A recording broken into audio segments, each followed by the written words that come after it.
Baby, you give me ice and fire. You're giving me wind and rain. You're some kind of bird.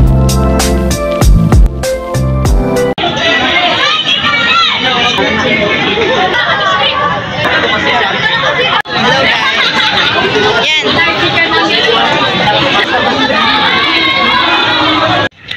Hello guys. Pumunta kami sa bilihan ng yun, mga damit. Tapos nakabili siya ng dalawa. Ano yung review mo sa pangalawang shop? 9/10. Hindi 10. 10. Kasi madami. Madami magaganda tapos mura. Mabili ko yung dalawang damit na Hindi mo ayaw talaga magpasa. Ay, may pusa. Cute naman. Ayun. Oo. Yummy! Ganda yan ng ulap. Kalangitan. Nakita kami ng pusa. Balak ipampun sa amin pero Marami kaming aso eh. Hello guys, it's currently 7 PM at kakatapos ko mag-toothbrush tapos maghilamos. Kasi makati yung mukha ko pagkatapos ko sa school. Magsisilka ako guys. Tuwing umaga tapos gabi. Paubos na naman guys yung silka ko. Pero meron pa naman akong isang stock doon. Isa na lang yun.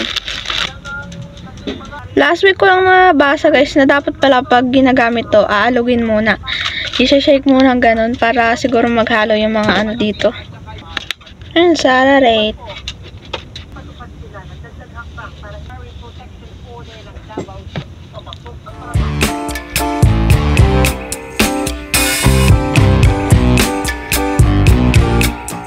Meron kami ditong aso guys. Abanger sila pag may kumakain. Yung ulam ko guys, hotdog.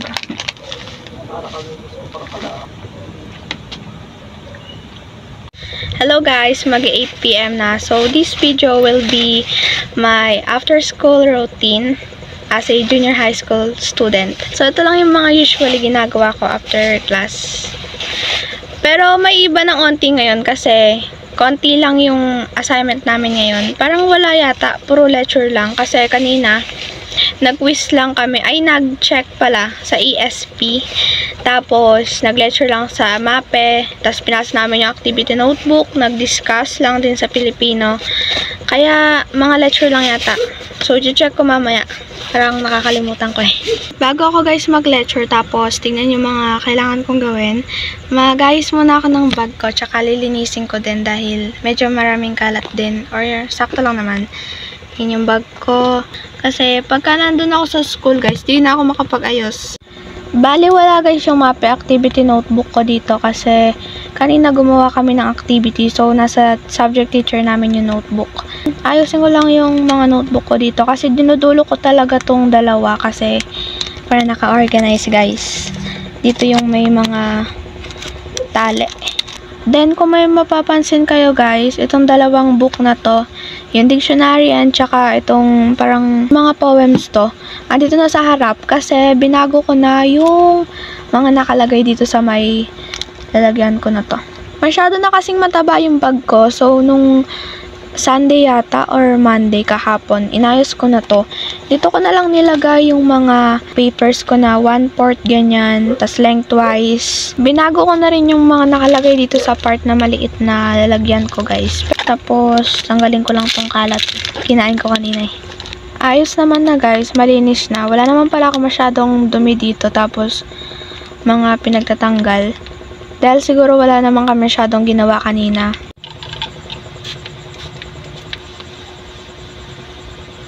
Malinis na guys yung table, tapos nalinis ko na rin or naayos ko na yung bag ko. So, ang gagawin ko ngayon, maglilista ako ng to-do list ko dahil may kalat pa pala.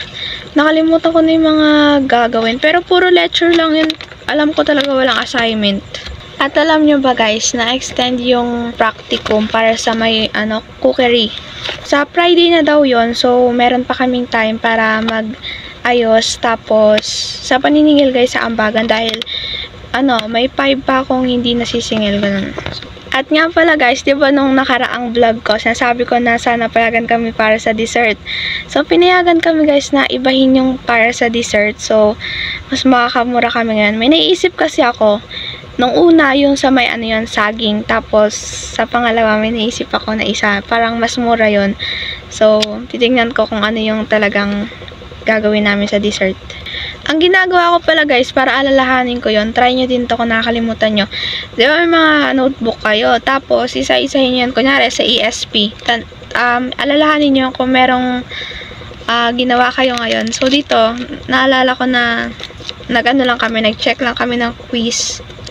Sa science kanina, wala kami science. TLE, wala. Sa math, meron kaming lecture sa math. Pinaka-last guys na gagawin ko is yung lecture sa may Pilipino. Pero nung nasa room ako, nakalahati ko naman na to. So, konti na lang din yung gagawin ko. Sabi ko na puro lecture lang. Wala akong assignment ngayon. Tapos for sure bukas yung marami na kaming gagawin ulit. Nga pala guys, meron kaming in order na logo sa uniform namin ilalagay yon. Kasi pag nag-graduation, kailangan daw yun. So, pag nag-moving up, kailangan may tatak dito uniform mo. Ngayon lang kami nagkaroon ng ganun. Kasi yung uniform namin, wala siyang tatak. Pero isa lang yung in-order ko kasi wala tayong pera guys. Lilipat ako guys. Doon ako sa kusina magle-lecture kasi yung ilaw ko dito, low bat na yata. Nakalimutan ko i-charge kanina. Dito na tayo guys sa kusina. Tutulog yung aso namin. Tumakas na naman sa kanila si Mikey. Okay. So, ang una kong gagawin guys is yung lecture sa may math. Kasi medyo onti lang doon. Puro numbers. Tapos, ililipat ko din pala yung activity 8 and 9 ko dito. Kasi dito ako nakapagsulat sa sketch paper ko. Medyo mahirap na guys yung math. Nagkakaroon na siya ng iba't ibang calculation. Pero iba pa rin talaga guys yung math ng grade 9. Talagang ibang-iba. Mahirap. Hindi ko lang alam pag tumagal.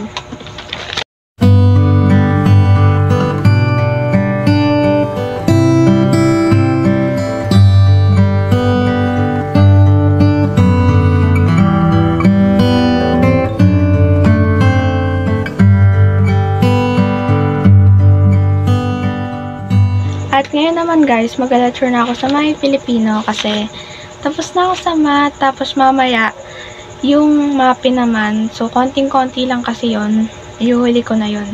And kanina pala, nag-check na ng lecture notebook namin. Kompleto naman ako, so okay lang. And, eto namang lecture na to is yung diniscuss kanina. Nag-improve guys yung sketch paper ko, hindi na siya masyadong magulo guys.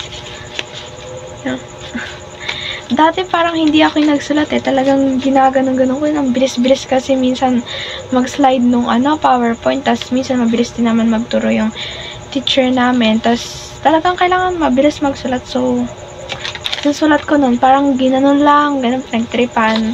Dito na kami sa panloob at panlabas na tunggalian. Yung tao versus kalikasan. Ganon.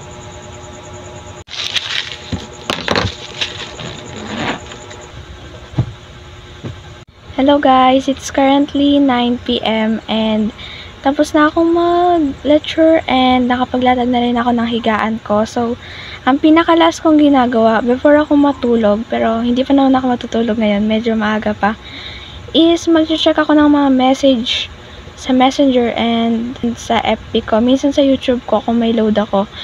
Kasi marami guys, GC. Kasi baka biglang may mag-send ng lecture, hindi ko alam. So, the last part will be tips for the student na gustong magkaroon ng mga high score, high grades, and also makapasok sa with honors. Disclaimer lang din guys, hindi po ako matalino. Masipag lang po akong estudyante, masipag akong mag-review, mag-lecture, gumawa ng mga iba't ibang schoolworks. Lagi nyo tatandaan guys na matatalo ng masipag ang matalino. Marami din kasing nagre-request na gumawa daw ako ng video about sa tips para sa mga students. dahil nahihirapan din sila sa mga pag-aaral, and ako din naman guys. Gusto ko lang i-share sa inyo yung mga experience ko and yung talagang effective na mga way para makakuha ko ng mataas na scores or grades, ganyan.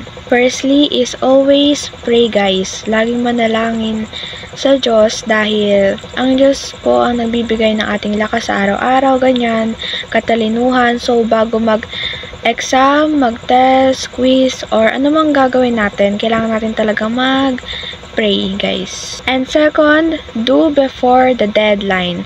So, marami sa ating nagsasabi na, mahaba pa naman yung panahon pwede kong gawin yung bukas, mamaya, ganyan. Pero, gawin nyo guys, gawin nyo na habang may time kasi hindi naman natin alam kung anong mangyari bukas, mamaya. So, mas maganda at hindi kayo magka-cram pag ginawa nyo na yung isang schoolworks before mag-deadline. So, pagka pasahan na, mapapasa nyo na agad yun. The third one is complete all the tasks. Ibig sabihin, kompletuhin lahat ng written works, performance tasks sa mga lahat ng subject guys. Kasi alam ko naman, para-para sa ating nararanasan yung pressure talaga. And also, napakadaming assignment, lecture, ganyan, sa talagang isang buong linggo na hanggang weekend, meron talaga tayong ginagawa. Pero, hindi nyo guys mamamalayan. Ganun ako ng grade 9. Super duper stress guys. Kasi, ang dami namin talagang ginagawa, ng daming filming. So, hindi ko namalayan. Nakalampas na pala, nag-recognition na kami, ganyan. So, lahat yon makakaraos din. Kaya tiisin natin guys kahit super dami na at nakaka-stress na. Basta gawa lang tayo ng gawa. Pang-apat natin is always take notes. Yung ibang teacher is nangongolekta ng mga notebooks at nilalagyan ng additional points yung para sa lectures. And magagamit din naman natin to sa pagre-review tuwing may quiz or exam. Effective sa akin to guys. Sa mga lecture ko, talagang effective pagka nag-review ako. Mapasok naman din sa utak ko. Minsan nakakalimutan ko. Pero, magagamit nyo lahat. So, pagka nagdi-discuss yung teacher nyo, kunwari walang PowerPoint na isa-send sa GC. So, ano na kayo, take notes na kayo sa scratch paper nyo. Tapos, after ng subject na yun, pwede nyong ilagay na ulit sa may pinaka-notebook nyo. O kaya, pag uwi nyo, dun na lang kopyahin. And, pinaka-last, be active sa klase.